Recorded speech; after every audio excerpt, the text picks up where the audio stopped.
নমস্কার, আমি বনশ্রী। আমার শ্রীর রান্নাঘরে আপনাদের সকলকে জানাই সাদর আমন্ত্রণ। ভিডিওটি স্কিপ না করে পুরো দেখবেন, না হলে কিন্তু পারফেক্ট টেস্ট আসবে না। কথাতেই আছে মাছে ভাতে বাঙালি, অর্থাৎ দুপুরে বা রাতে ভাতের পাতে মাছ থাকলে বাড়ির সদস্যরাও খুশি আর গৃহিণীরও ঝামেলা কম। তাই গৃহিণীদের সুবিধার্থে আজ নিয়ে এসেছি এরকমই একটি সহজ রেসিপি, মাছের দো পেঁয়াজা। এখানে আমি একটা মিডিয়াম সাইজের পেঁয়াজকে নিয়েছি। এবার এটাকে খুব মিহি চপ করে নেব, একদম সরু সরু করে মিহি চপ করে নেব। এখানে আমি 3টে বড় সাইজের গাঁতার মাছ নিয়েছি আর একটা একটু ছোট সাইজের গাঁচার মাছ নিয়েছি। তো মোট এটা আমি নিলাম 375 গ্রাম, ওই 72 গ্রাম মতো দেখাচ্ছে, অর্থাৎ ওই 350 আর 400-র মাঝখানেই ধরুন। এবার আমি এখানে একটা ননস্টিক প্যান নিয়ে নিয়েছি, সেটাকে একদম লোতে রেখেছি। দিয়ে দিলাম 5 চামচ সরষের তেল আর কেটে রাখা পেঁয়াজগুলো এর মধ্যে দিয়ে একটু হালকা নাড়াচাড়া করে নিচ্ছি। এখানে একটা টিপস দিই, ননস্টিক প্যান কিন্তু কখনো জোর দিয়ে রান্না করবেন না, সব সময় লো ফ্লেমে রান্না করবেন। এতে অয়েলটা খুবই কম লাগে, কিন্তু এটা কিন্তু হাই ফ্লেমে রান্না করলে অস্বাস্থ্যকর হয়ে উঠবে। এটা কিন্তু আপনারা অবশ্যই মাথায় রাখবেন। আমি অল্প একটু নুন দিয়ে 30 সেকেন্ডের জন্য পেঁয়াজটাকে চাপা দিয়ে দিয়েছিলাম। 30 সেকেন্ড পরে ফিরে এসেছি, দেখুন পেঁয়াজটা বেশ নরম হয়ে গেছে। আর এই পেঁয়াজটাকে কিন্তু আমি খুব বেশি হার্ড করে ভাজবো না, বা মোটামুটি স্বচ্ছ হয়ে এলেই এটা হয়ে গেছে, মানে পেঁয়াজের রংটা জাস্ট একটু চেঞ্জ হবে, এটা কিন্তু নরম ভাজা হবে। আমি পেঁয়াজটাকে এক সাইডে কাত করে দিয়েছিলাম, তাতে বেশ কিছুটা তেল রিলিজ হয়ে গেল। এখানে আমি তাই আর 2 চামচ সরিষার তেল দিয়ে দিলাম। এবার আমি মাছগুলোকে এর মধ্যে দিয়ে দিলাম। এখানে আমি মাছগুলোকে আগেই নুন হলুদ মাখিয়ে রেখেছিলাম। আমি এখানে মাছগুলো কাতলা নিয়েছি, আপনারা চাইলে রুই বা অন্য যে কোনো বড় মাছ নিতে পারেন। আমার আরেকটু তেলটা কম লাগলো, তাই আমি এখানে আরও 2 পলা বা 2 চামচ তেল দিয়ে দিলাম। আমার এই পলাটা কিন্তু ওই 1 পলা মানে 1 চামচ।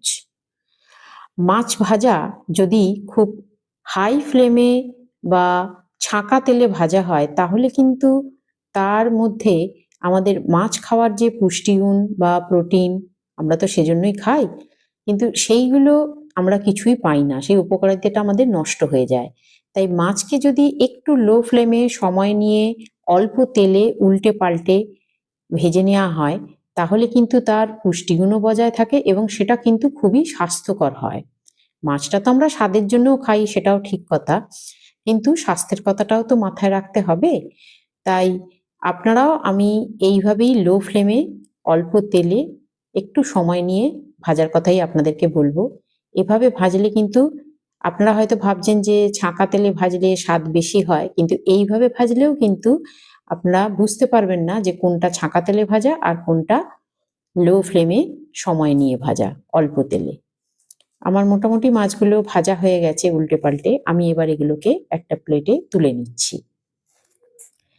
সব মাছগুলো তোলা হয়ে গেছে, আমি ওখানে দিয়ে দিলাম আর 1 পলা বা 1 চামচ সরিষার তেল। এবার একটা তেজপাতাকে 2 টুকরো করে আমি দিয়ে দিলাম। একটু নাড়াচাড়া করে নিয়ে ওর মধ্যে দিলাম 1 চামচ আদা বাটা, 1 চামচ রসুন বাটা আর 1.5 চামচ পেঁয়াজ বাটা। এগুলোকে একটু বেশ ভালো করে কাঁচা গন্ধ চলে যাওয়া পর্যন্ত আমি নাড়াচাড়া করে নেব। আপনারা কোন শহর বা গ্রাম থেকে দেখছেন আমাকে কমেন্টে অবশ্যই জানাবেন। আপনার নামটা জানাতে ভুলবেন না। ভিডিওটি পুরো দেখার পর ভালো লাগলে একটা লাইক করে দেবেন এবং পাশে থাকা বেল আইকনটি প্রেস করে দেবেন, যাতে আমার সমস্ত রেসিপি আপনার কাছে পৌঁছে যায়। আপনার কোনো প্রিয়জন বা বন্ধুর কাছে রেসিপিটি শেয়ার করে দেবেন, যাতে আপনি আপনার নিজস্ব সময় মতো একবার রান্নাটি করে দেখতে পারেন। যদি ইউটিউব থেকে দেখেন তাহলে চ্যানেলটি সাবস্ক্রাইব, আর ফেসবুক থেকে দেখলে পেজটি ফলো করে দেবার অনুরোধ রইল। আমি এখানে দিয়ে দিলাম 1 চামচ লঙ্কার গুঁড়ো, 1/2 চামচ হলুদ গুঁড়ো, 1/2 চামচ জিরে গুঁড়ো আর 1/2 চামচ ধনে গুঁড়ো, আর 1/2 চামচেরও কম একটু নুন, আর দিয়ে দিলাম হাফ চামচ সরিষার তেল। আচ্ছা, এই চামচটা কিন্তু আমি সবই দিলাম আমার মশলার চামচ মেপে, অর্থাৎ আমি কিন্তু মশলার ব্যবহারটা কমই করলাম। আমি মশলার ব্যবহার সব রেসিপিতে একটু কমই করি। মশলা খুব বেশি দিলে যে খেতে খুব ভালো বেশি স্বাদ হবে তা কিন্তু নয়, বরঞ্চ বেশি মশলাটাই জিভে টেস্টটা লাগবে। এই যে মাছের যে স্বাদ সেটা কিন্তু অনেকাংশে কমে যাবে। সেটা কিন্তু আমি নিরামিষ সবজির রেসিপির ক্ষেত্রেও বলেছি। আমি দিয়ে দিলাম অল্প একটু জল, আর আমার আদা রসুন পেঁয়াজের বাটিতে যে জলটা যেটাতে বেটেছিলাম তাতেও একটু জল দিয়ে সেইটাও আমি এখানে দিয়ে দিলাম। আমি একটু বেশি ঝোল রাখবো, তাই আমি আরো একটু বেশি পরিমাণে জলটা দিয়ে দিলাম। যেই ফুটে উঠলো আমি এখানে দিয়ে দিলাম 1 চামচ কাশ্মীরি লাল লঙ্কার গুঁড়ো, এটা দিলাম শুধুমাত্র কালারের জন্য, আর স্বাদটা অ্যাডজাস্ট করার জন্য দিলাম 1 চামচ চিনি। দিয়ে দিলাম ভেজে রাখা মাছগুলো। একদম সবকিছু ফুটে গিয়ে গ্রেভি বেশ ঘন হয়ে এসছে। সবকিছু মাছের যে রস সেটা ঝোলের মধ্যে চলে আসার জন্যই ওইভাবে ফুটিয়ে নিলাম।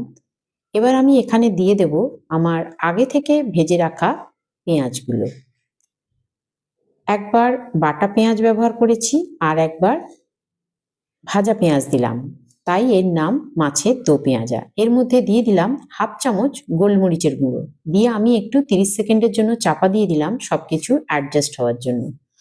আবার 30 সেকেন্ড পর ফিরে এসেছি, বেশ ভালো মতোই সবকিছু অ্যাডজাস্ট হয়ে গেছে। এবার আমি এখানে দিয়ে দেব একদম 2 চিমটি মতো গরম মশলার গুঁড়ো। এটা অপশনাল, এতে ফ্লেভারটা খুব ভালো আসে, আপনারা চাইলে দিতেও পারেন আবার নাও দিতে পারেন। আমি এখানে আবার 30 সেকেন্ডের জন্য চাপা দিলাম। গরম মশলার গন্ধটা পুরো অ্যাডজাস্ট হয়ে গেছে।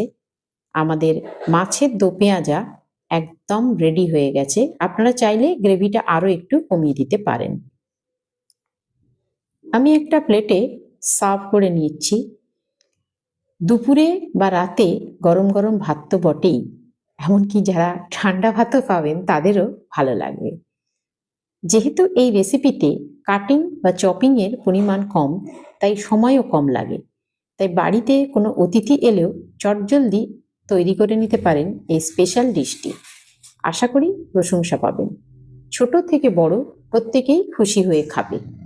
আজ এ পর্যন্তই, আবার আসবো অন্য একটি রেসিপি নিয়ে। সবাই আনন্দে থাকবেন। ধন্যবাদ।